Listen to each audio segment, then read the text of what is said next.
तर तिकडे नागपूरमध्ये परिणय फुके यांच्याकडून हा विजयोत्सव आनंदोत्सव साजरा केला जातोय।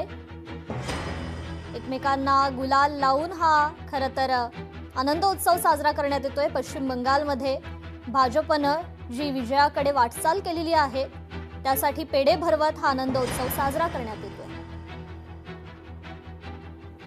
असं आहे की पश्चिम बंगाल ही निवडणूक आम्ही हिंदुत्वावर लढलो आणि ज्या प्रकारे मोठ्या प्रमाणात बांगलादेशी घुसपैठी पश्चिम बंगालमध्ये घुसून त्या लोकांचा हक्काचं जमिनी असणार, त्या हक्काच्या योजना असतील, त्या हक्काचे निधी असणार, ते जे कुठेतरी गडप करत होते त्याच्या विरोधात हा निर्णय।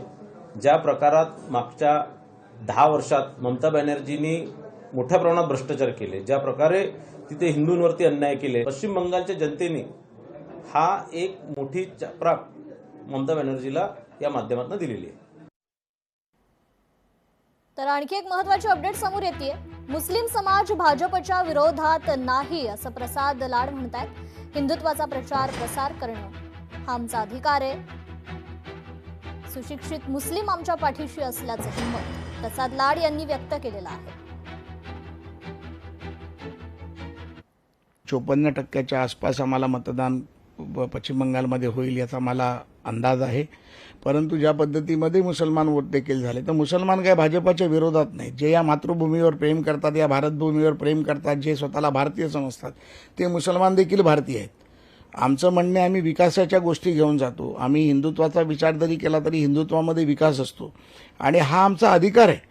हिंदुत्वाचा विचार प्रचार प्रसार करणं आमचा अधिकार आहे आणि तो प्रसार प्रचार करणारा विचार जर मुसलमानांना मान्य असेल तर तो मुसलमान देखील आमचा हिंदू मुसलमान आहे।